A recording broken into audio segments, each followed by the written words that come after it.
바로 그 당시의 상황을 아는 것입니다. 이 말씀이 어떤 상황 속에서 기록되었는지를 알 때 우리들은 비로소 그 성경 안에 있는 인물들의 그 마음에 공감하게 되고, 그리고 그들에게 말씀하신 하나님의 깊은 뜻을 깨닫게 됩니다.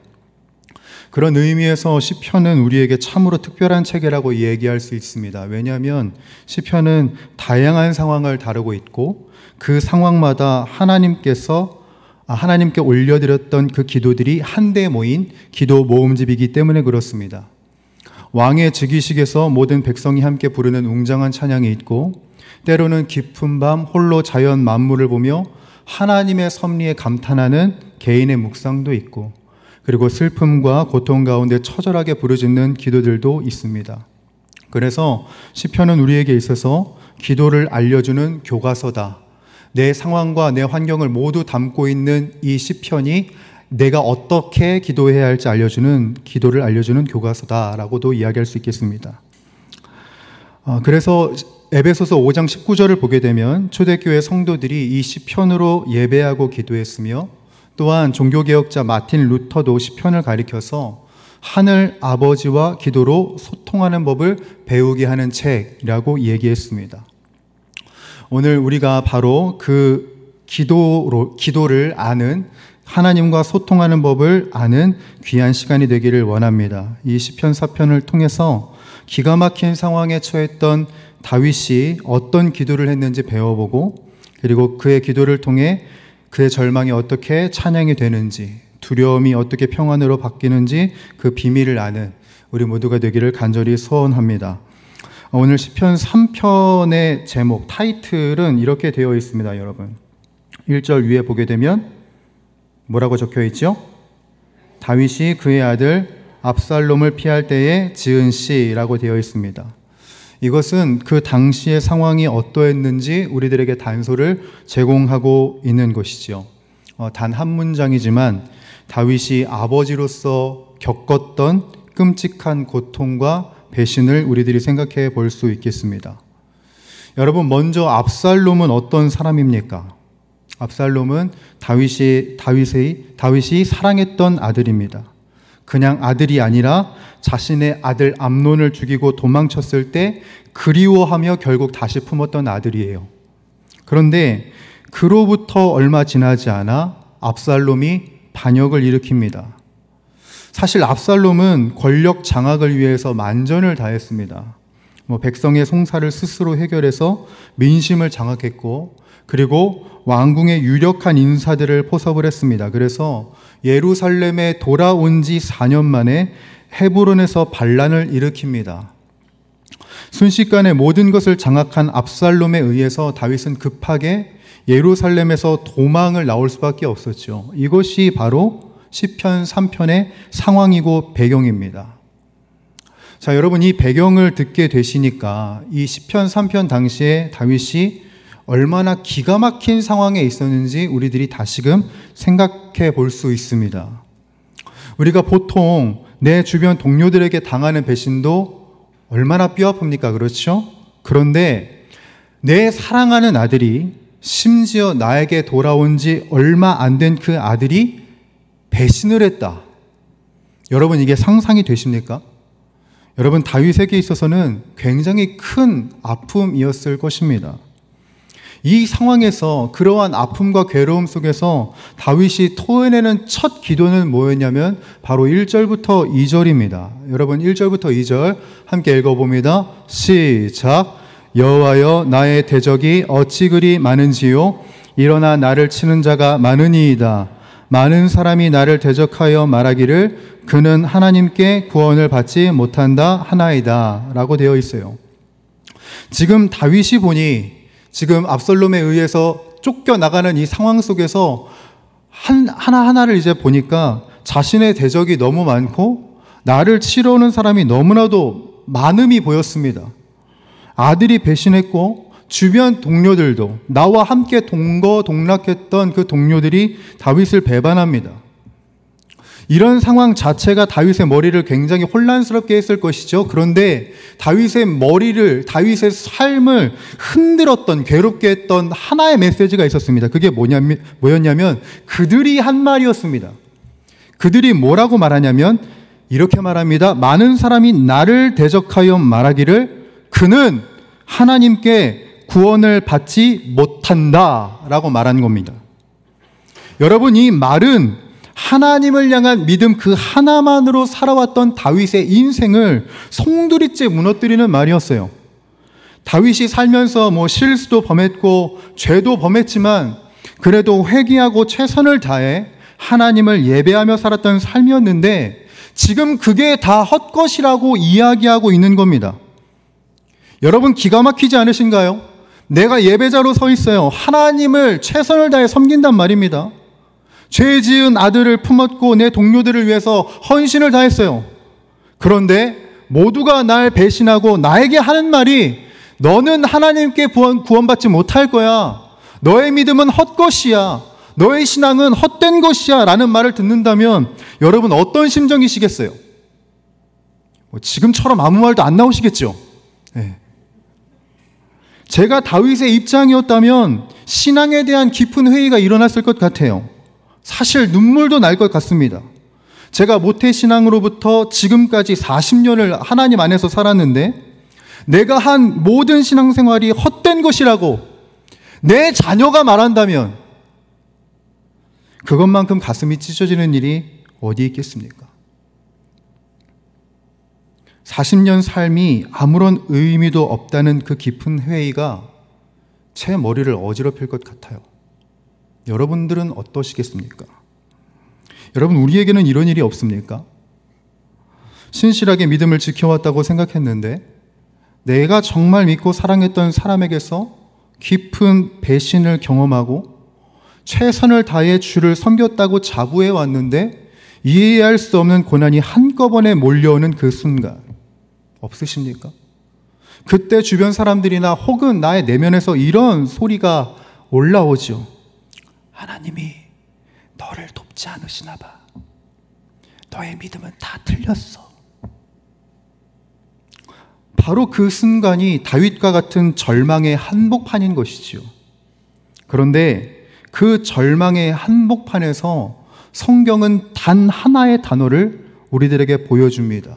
바로 셀라라는 단어입니다. 여러분, 셀라는요, 음악적인 기호입니다. 그리고 시편에 총 71회가 나옵니다. 우리가 말씀을 읽으면서 오늘도 그랬지만 이 셀라라는 구절을 빼고 읽을 때가 많습니다. 그렇지만 우리들이 빼고 읽을지라도 이 셀라의 의미는 놓쳐서는 안 됩니다. 셀라는요, 크게 두 가지 의미가 있다고 말해요. 첫 번째, 고조시키다 라는 의미가 있고요. 그리고 또 하나는 잠시 멈추고 침묵하라 라는 뜻을 가지고 있습니다. 다윗은요, 지금 자신의 상황에 대한 절망적인 마음을 계속 쏟아놓다가 의도적으로 셀라를 합니다. 뭘까요? 잠시 멈추고 침묵하기를 선언한 거예요. 이 멈춤은 무엇을 위한 멈춤이었는가? 바로 내 안에 들려오는 부정적인 생각과 절망의 소리를 멈추고 하나님의 그 음성을 듣기 위한 거룩한 침묵이었던 것이에요. 내 안에 올라오는 그 수많은 부정적인 소리를 잠재우고 침묵하고 하나님의 음성을 듣기 위한 거룩한 침묵을 했다는 겁니다. 여러분, 우리들은 문제가 터지면 그 문제에 너무 깊이 몰두하는 나 자신을 발견하게 됩니다. 그 문제를 아침부터 저녁까지 묵상하고 있는 나 자신이 보이죠. 그리고 끝없는 불평과 낙심의 말을 쏟아내고 나에 대한 낙담을 이어갑니다. 때로는 내 불평이 입에서 끊이지 않아가지고 하나님이 말씀하실 그 기회조차 드리지 않고 불평만 토하다가 끝나는 경우도 있어요. 여러분, 그런 순간이 우리들에게 찾아온다면 반드시 그 생각을 멈추고 침묵하셔야 합니다. 하나님의 선하신 은혜와 사랑이 내 안에 온전히 자리 잡을 수 있도록 우리들은 멈추고 침묵해야 하는 것이지요. 다윗은 셀라를 통해서 그 모든 소음을 멈췄습니다. 침묵했어요. 상황에 대한 분석 얼마나 잘했겠습니까? 그것을 멈췄어요. 사람들의 조롱 얼마나 명확하게 들렸겠습니까? 귀를 닫았어요. 내 안에 두려움의 소리 얼마나 많은 소리들이 올라왔겠습니까? 그 모든 것을 멈추고 침묵합니다. 그리고 누구를 기다리냐면 하나님을 기다린 것이에요. 그리고 그 거룩한 멈춤이 위대한 역전의 시작을 이루게 되는 것을 우리들이 보게 됩니다.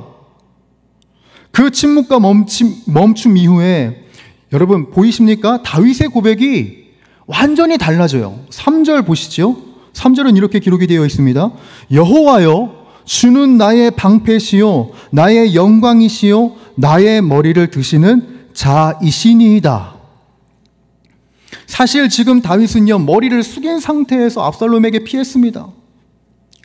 지금 내 상황을 보고 지금 내 상황에 벌어진 일들을 보니까 자괴감과 좌절감에 의해서 도무지 고개를 들지 못하겠는 거예요. 머리를 들지 못하겠는 겁니다. 그러다가 그 부정적인 상황을 묵상하는 걸 멈췄습니다. 침묵했어요. 침묵하고 하나님을 깊이 생각하니 3절의 고백이 나오는 거예요, 여러분. 3절 뭐라고 했습니까? 다 같이 읽어봅니다. 시작. 여호와여, 주는 나의 방패시요 나의 영광이시요 나의 머리를 드시는 자이시니이다. 아멘. 이것은 맹목적인 믿음이 아니었습니다.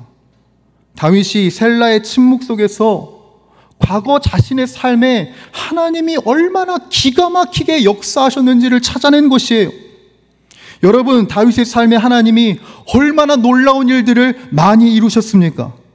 골리앗의 칼 앞에서 나의 방패가 되어주신 하나님, 사울왕의 질투와 창칼이 나를 흔들고 나를 위협할 때 그때 나를 지키셨던 하나님, 그 신실하신 하나님이 바로 지금 이 아들의 칼 앞에서, 동료들의 그 배신의 칼 앞에서도 동일하게 나의 방패가 되어주시고 나의 영광이 되어주신다는 그 믿음을 붙잡은 겁니다.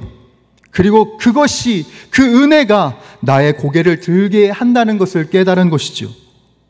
그러자 그의 기도가 이제 확신에 찬 부르짖음으로 바뀝니다. 여러분, 4절입니다. 함께 읽어보죠. 내가 나의 목소리로 여호와께 부르짖으니 그의 성산에서 응답하시도다. 아멘. 탄식이 부르짖음이 되었고 의심은 응답에 대한 확신으로 변합니다. 거룩한 멈춤이었던 셀라가 다윗의 이 기도의 방향을 완전히 뒤바꿔 버린 것이죠. 그래서 4절 뒤에 나오는 셀라는요, 고조시키다의 의미로 사용이 되었습니다. 하나님을 향한 묵상이, 하나님을 향한 시선이 나의 믿음을 더욱 고조시키고 하나님을 향한 나의 확신과 응답으로 이 마음이 다다르게 된 것이에요. 그렇게 고조된 그의 믿음은 결국 무엇으로까지 연결되냐? 하나님의 평안으로 연결되는 것을 우리들이 보게 됩니다.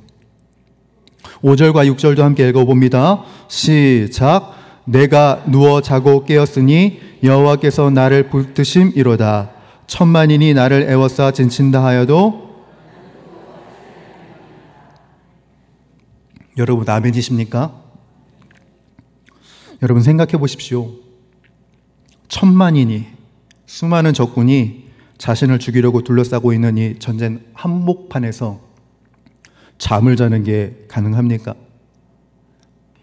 이것은 자포자기가 아니면 하나님이 나를 붙드신다는 절대적인 신뢰에서 오는 고백일 수밖에 없는 거예요.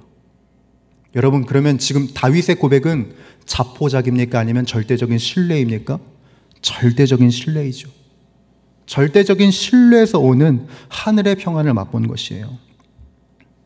사실 다윗의 상황은 여러분 하나도 안 바뀌었습니다.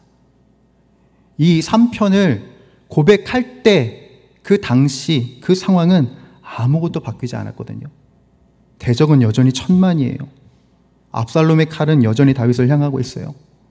상황은 변하지 않았습니다. 그런데 다윗의 내면은 완전히 변했어요. 문제보다 크신 하나님을 바라보니 그 배반의 충격을 극복할 수 있었고 많은 군대도 더 이상 두려움의 대상이 되지 못합니다. 그래서 그의 기도는 이제 담대한 승리의 선포로 나아가게 됩니다. 7절에서 8절은 이런 고백이 있어요. 여호와여 일어나소서, 나의 하나님이여 나를 구원하소서. 주께서 나의 모든 원수의 뺨을 치시며 악인의 일을 꺾으셨나이다. 구원은 여호와께 있사오니 주의 복을 주의 백성에게 내리소서. 셀라. 자신의 문제로 시작했던 이 기도가 이제 구원은 하나님께 있다, 여호와께 있다라는 이 위대한 신앙 고백과 그리고 모든 백성을 향한 축복으로 결말을 맺게 됩니다. 절망의 한 복판에서 시작된 한 사람의 기도가 위대한 찬양과 선포로 마무리가 되고 있는 것이죠. 사랑하는 주의 권속들, 오늘 다윗의 기도는 사실 다윗만의 이야기가 아닙니다. 오늘 우리들의 인생을 향한 하나님께서 주시는 처방전이라는 것을 우리 모두가 잊지 않기를 간절히 소원해요. 이 삶에서 셀라를 실천하라고 하는 주님의 메시지가 우리들에게 있는 겁니다. 그렇다면 우리들은 이 셀라를 어떻게 실천할 수 있을까? 당연한 말씀을 당연하게 여러분들에게 드리겠습니다. 첫 번째, 생각의 소리를 줄이고 말씀의 소리를 높이는 우리가 되기를 바랍니다. 기가 막힌 문제가 터졌을 때 여러분, 우리들은 의도적으로 그 부정적인 생각의 소리를 줄여야 될 필요가 있습니다. 그리고 그 자리에 뭘 채워 넣어야 되냐면, 여러분, 오늘 시편 3편 3절의 말씀을 채워 넣어야 돼요. 주는 나의 방패시요 나의 영광이시요 나의 머리를 드시는 자이시니이다. 여러분, 주는 나를 고개 숙이게 하시는 분이 아닙니다.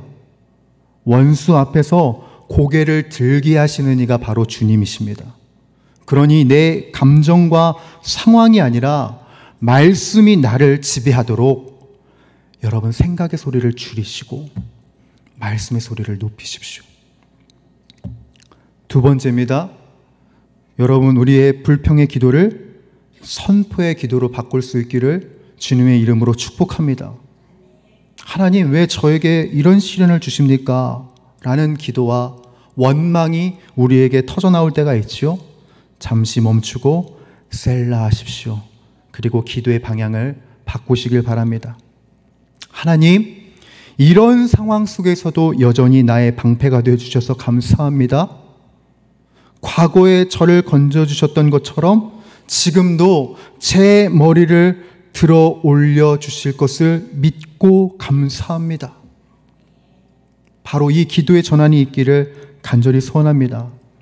다윗의 그 침묵은 더 큰 찬양을 위한 침묵이었습니다. 그리고 그 거룩한 묵상이 주님을 향한 나의 믿음을 더욱 고조시키는 은혜가 되었습니다. 이 자리에 많은 분들이 앉아 계시는데요. 지금 여러분 각 사람의 삶을 짓누르고 있는 문제가 무엇이신가요? 재정의 어려움입니까? 관계의 깨어짐입니까? 아니면 미래에 대한 두려움이십니까?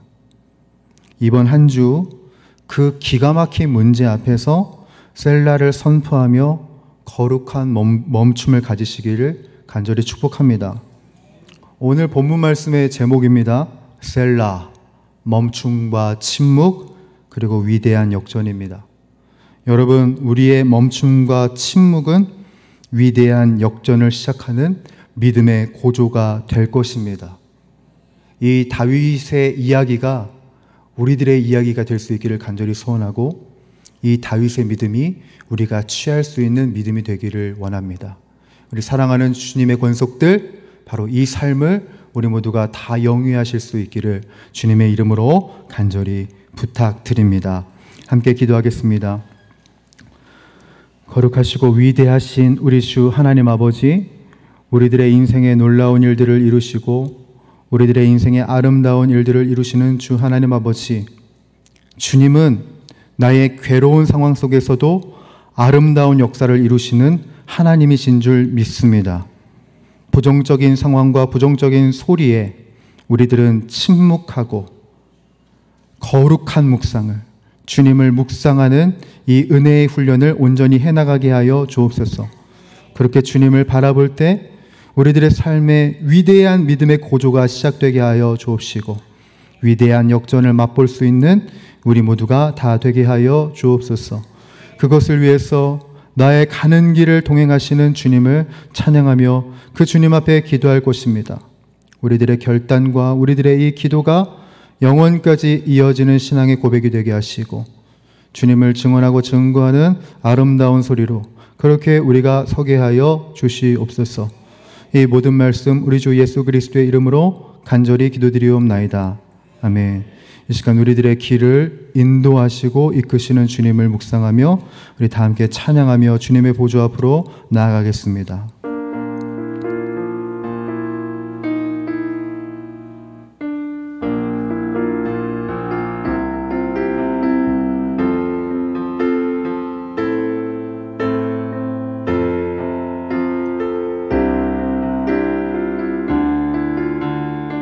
우리들의 인생에 위대한 일을 이루실 주님을 계속해서 묵상하며 찬양하겠습니다.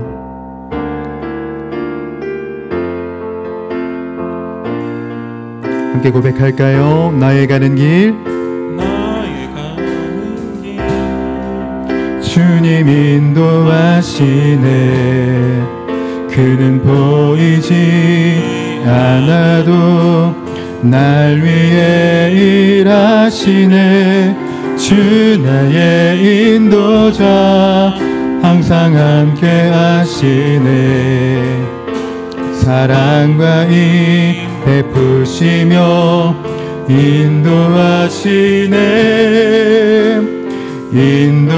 우리 한 번 더 고백합니다. 나의 가는 길, 나의 가는 길, 주님 인도하시네. 그는 보이지 않아도 날 위해 일하시네. 주 나의 인도자, 항상 함께 하시네. 사랑과 이 베푸시며 인도하시네. 인도하시네. 광야의 길을 만드시고, 광야의 길을 만드시고 날 인도해. 사막에 가 만드신 것 보라. 하늘과 땅 변해도 주의 말씀 영원히 내 삶 속에 새 일을 행하리. 나의 가는 길, 주님 인도하시네. 그는 보이지 않아도 날 위해 일하시네. 주 나의 인도자, 항상 함께 하시네. 사랑과 일 베푸시며 인도하시네. 우리 다시 한 번 더 고백하겠습니다. 나의 가는 길, 나의 가는 길, 주님 인도하시네. 그는 보이지 않아도 날 위해 일하시네. 주 나의 인도자, 항상 함께 하시네. 사랑과 이 베푸시며 인도하시네. 인도하시네. 이 시간 우리 말씀을 붙들고 함께 기도하며 나가도록 하겠습니다. 이 시간 말씀을 기억하며 기도할 때 여러분, 주님은 나의 길을 인도하시고 날 위해 일하시는 하나님이심을 선포하며 기도하며 나가도록 하십시다. 주변의 악의적인 비난과 내 내면의 부정적인 소리에는 침묵하고 하나님의 음성에 귀 기울이며 내 믿음과 신뢰를 더욱 고조시키는 삶을 살게 하여 주시옵소서. 오늘도 성령으로 우리를 충만하게